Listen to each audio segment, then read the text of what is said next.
On connaît tous quelqu'un qui a voulu hacker les PC du CDI au collège. Color A et Dir/S, on vous voit vous. Bien que ça nous fasse marre au collège, et c'est pas bien les gars, il y a quand même des mecs qui ont poussé le délire un peu trop loin et qui, même s'ils avaient pas des idées forcément négatives, ça a causé énormément de dégâts. Mesdames et messieurs, aujourd'hui on fait le top 5 des attaques informatiques les plus désastreuses de l'histoire.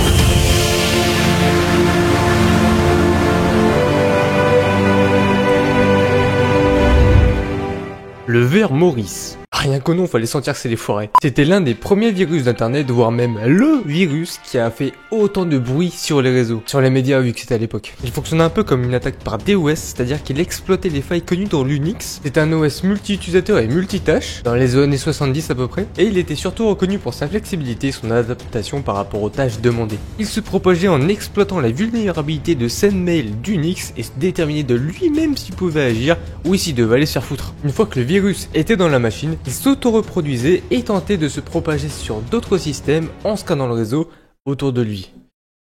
Mais c'était déjà bon à l'époque. Ce virus, il a été créé par Robert Tappan Maurice, un étudiant en informatique au MIT et fils d'un expert en cybersécurité. Ah, tout pour nous niquer. Malheureusement pour lui, mais heureusement pour nous, le système était quand même mal conçu. Une chance sur 7 d'infecter 2 fois la même machine. Sinon ça donnait une surcharge bien trop rapidement et ça aurait foutu un bordel monstre parce qu'on n'aurait pas pu stopper le processus. Au final, le ver Maurice a quand même touché plus de 6000 PC, ce qui vaut quasiment 10% d'internet de l'époque, et ça les a tous rendus inutilisables. Les entreprises infectées ont dû tous se déconnecter pour limiter les dégâts, et ça a ralenti mondialement internet. En conséquence, Robert a été accusé sous la Computer Fraud et l'Abuse Act, qui sont des lois contre la fraude et l'abus d'informatique depuis 1984. Dites-moi en commentaire si ça existait déjà avant. Il a été condamné à 3 ans de mise à l'épreuve, 400 heures de tige, des travaux d'intérêt généraux au cas où, et une amende de 10 000 $. Ça fait mal. Par contre, vous imaginez le bordel que ça aurait foutu si c'était pas mal conçu. I love you. Le virus a fait sa première apparition dans les années 2000, vous allez voir qu'au final, son fonctionnement est l'un des plus basiques aujourd'hui. Il a envoyé par mail un objet intitulé I love you. La pièce jointe qui était déguisée en fichier texte possédait une extension supplémentaire. Le nom du fichier visible était loveletterforyou.txt, tandis que le nom réel était loveletterfromu.txt.vbs. Vous l'avez bien compris. Ce fichier texte était en réalité un script malveillant. On est prêt à tout aujourd'hui pour nous niquer putain. Une fois qu'il était ouvert, il remplaçait tous les fichiers présents sur le PC, dont même des fichiers importants. Ah ouais, sinon c'est pas drôle. Et il se répliquait en envoyant des copies à tous les contacts mail de la victime. Oui, c'est du phishing. Et laissez le watchtime faire son boulot, merde! Ce virus a été créé aux Philippines par 2 étudiants, Ronel Ramon et Onel de Guzman, en utilisant un script codé en VBScript. C'est un langage de programmation créé par Google, un sous-ensemble de Visual Basic, utilisé en tant que langage de script. Bon alors, au moins, vous avez l'info. Dans la finalité, plus de 10% des PC mondialement infectés, 15 milliards de mails envoyés, les entreprises, des gouvernements, voire même des utilisateurs spéciaux ont été affectés. Putain, ils ont step up! Et en conséquence...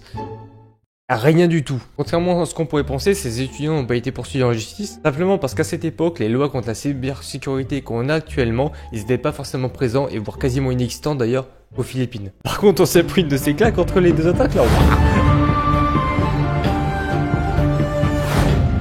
Dancing Baby. Celui-là, contrairement aux autres, il a certes provoqué de légers dégâts, mais il n'était pas forcément pour autant néfaste envers internet ou envers des entreprises. Le Dancing Baby était une animation en 3D à caractère humoristique qui est vite devenue virale avant même l'arrivée des mèmes sur internet. Il était caché sous forme d'une pièce jointe dans les mails, un peu comme une attaque par phishing. Il exploitait l'intérêt des gens, sauf que, une fois le fichier ouvert, il s'auto-envoyait à tous les contacts de l'utilisateur, qui a complètement sursaturé les boîtes mail et les serveurs. C'est tellement con.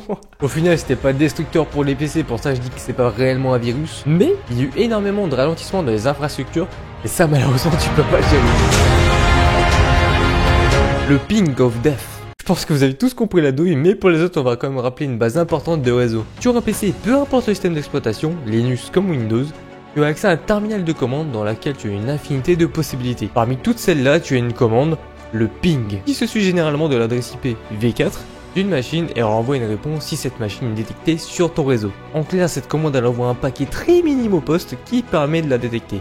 Et disons que c'est très pratique en société pour s'assurer qu'un PC sur le réseau fonctionne bien. Et justement, le ping of death se servait du protocole ICMP qui est utilisé pour tester la connectivité d'une machine avec la commande ping pour corrompre l'envoi du paquet en le rendant anormalement volumineux. Les systèmes ne savaient évidemment pas traiter ce genre de paquet, ce qui provoquait instantanément un crash du PC ou un redémarrage. Au final, des milliers de systèmes sous Windows, Unix, voire d'autres OS et même certaines versions d'équipements réseau comme Cisco, qui est mondialement connu, ont été rendus vulnérables. Et malheureusement, l'attaque était très simple parce que ça nécessitait seulement d'avoir un terminal sous la main et tu pouvais exécuter ce ping de la mort. Ouais, je l'ai tenté en français.